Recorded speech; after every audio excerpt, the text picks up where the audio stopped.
Oz, Livraria e Cybercafé. Bons especialistas se fazem com livros. E muito bem, estamos de volta. E hoje, na Palavra do Especialista, a participação da psicóloga Maria Isabel de Mello, do oftalmologista Paulo Henrique Faria Silva e do consultor imobiliário Vicente Caçulinha. Bom, e a primeira pergunta vem da Daniela para a psicóloga Maria Isabel. Maria Isabel, é o seguinte, a Daniela diz que tem um filho de 7 anos e está grávida do segundo filho. E o mais velho, o de 7 anos, parece bastante feliz, pelo menos parecia até agora, bastante feliz com isso. Mas de uns dias para cá ele começou a ficar muito ansioso e não tem, na verdade, nem está se alimentando direito. O que é que você me aconselha? Qual a sua opinião sobre isso? Daniela, quando se tem um filho e dá um intervalo grande entre uma criança e outra, por exemplo, o seu já tem 7 anos e vai vir outro agora, o de 7 anos já tem uma noção exata de que ele vai ter que dividir o espaço, que é mais um que está chegando, e esse mais um que está chegando tem que ser para acrescentar, tem que ser para ser bom. Agora, o que faz a criança ficar agitada e às vezes ansiosa com essa vinda é a fala dos adultos, né? Porque a outra criança ainda não existe, ela existe só dentro da sua barriga. Então, como é que as pessoas estão falando com ele? Tem pessoas que são maldosas nessa hora, viram e falam assim, tá vendo? Agora você vai perder seu lugar. Né? Agora o outro é que é o neném da casa, você vai perder seu espaço, você vai ter que dividir, e são falas muito ruins, assim. Então, a gente tem que falar que o outro vem para ser amigo dele, que o outro vem para ser companheiro dele, que é muito importante a gente ter irmão, falar por que é importante ter irmão. E, na vinda do outro, tá falando com a família para, primeiro, dar atenção para o que já existe, com o outro que já está aí.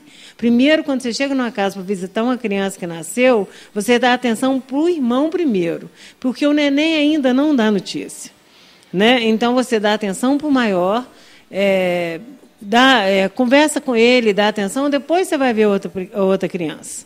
Então, é essa participação que as pessoas adultas têm que fazer numa hora dessa com uma criança de 7 anos que vai ganhar um irmão. Porque ganhar irmão não pode ser uma coisa ruim, pelo contrário. Ganhar irmão é sempre uma coisa muito boa. E agora a próxima pergunta vem da Maria de Fátima para o oftalmologista Paulo Henrique Faria Silva. Doutor Paulo Henrique, eu tenho um caso de glaucoma na minha família e gostaria de saber qual é o risco de eu também vir sofrer de glaucoma e quais são os sintomas dessa doença. Perfeitamente, Luciano. Bom, Maria, então antes de falar a respeito do seu risco específico para glaucoma, vamos tentar definir um pouco melhor o que é o glaucoma. O glaucoma é uma doença de grande importância no contexto brasileiro, e ele é definido como uma lesão do nervo óptico. Se a gente fosse tentar ilustrar o que é o nervo óptico, ele é um cabo que se encontra na face posterior do globo ocular e que transmite a imagem do olho para o cérebro.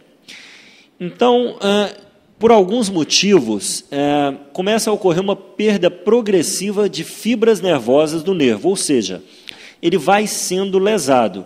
E isso repercute no campo visual do paciente.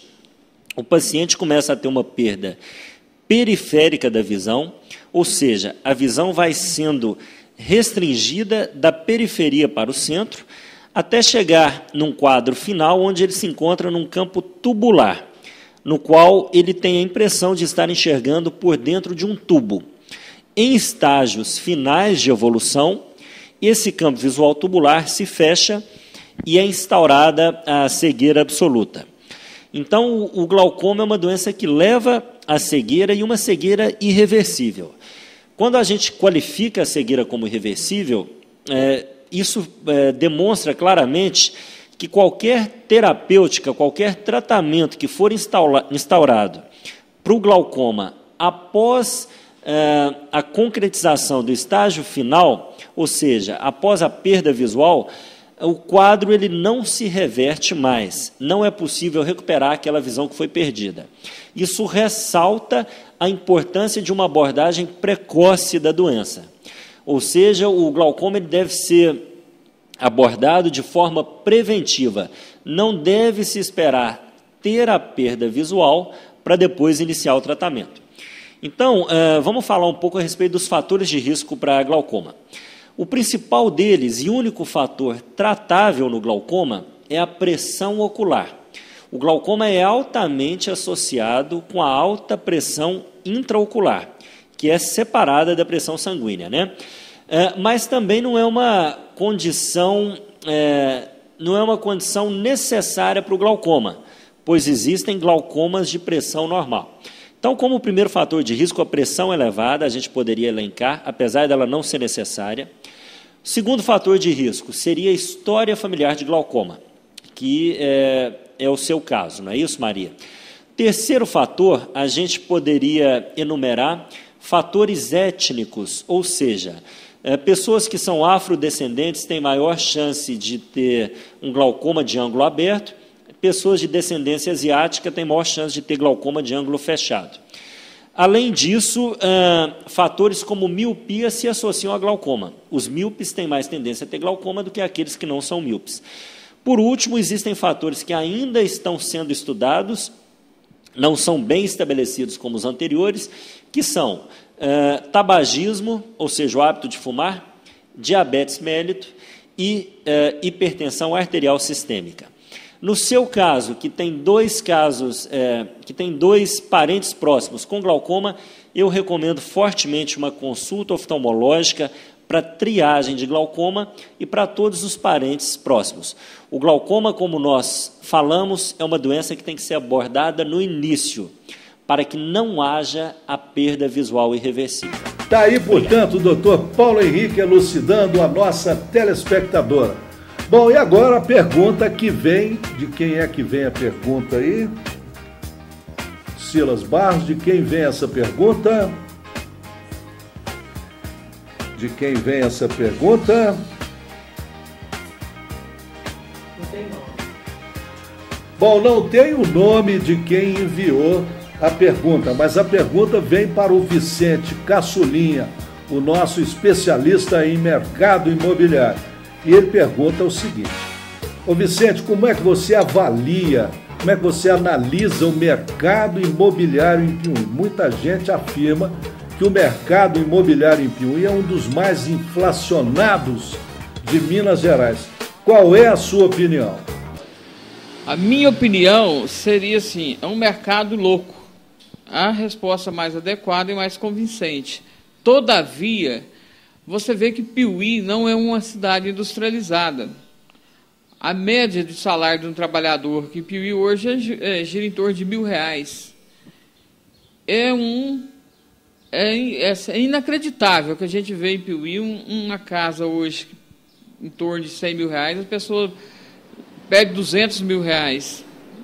É difícil, a pessoa não tem renda para comprar, não sei como o mercado está girando. Eu acho que merecia uma pesquisa de vocês, da televisão, junto aos cartórios, quanto a relações de escritura, quantas escrituras se passa por semana ou por mês, porque eu não estou acreditando o que está acontecendo em Piauí. É um mercado estratosférico. Não existe em lugar nenhum uma loucura dessa que está acontecendo em Piauí. Piauí, o mercado está louco, está fora da realidade. Não podemos admitir que um lote numa periferia hoje vale R$70.000. Até R$100.000 eles estão pedindo. E muito bem, termina aqui a palavra do especialista. Semana que vem tem mais. Vamos agora à dica de leitura da Os Livraria.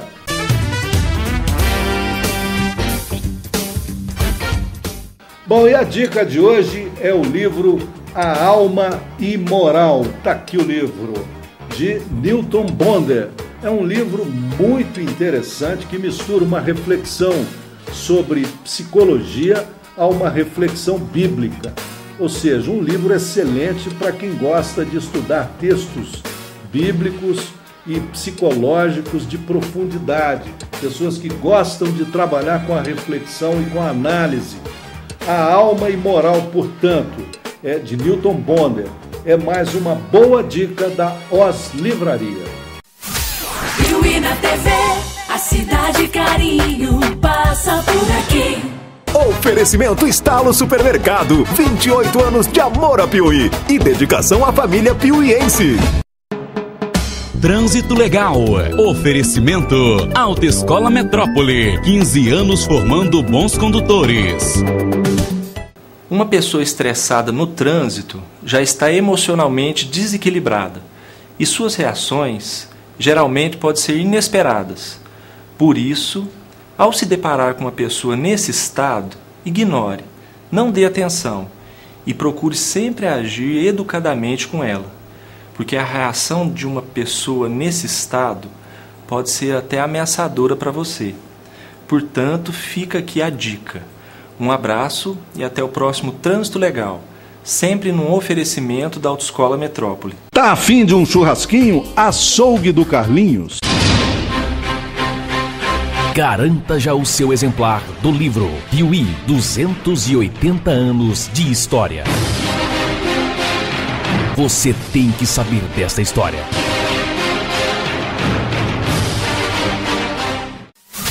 Piuí na TV, a cidade carinho passa por aqui.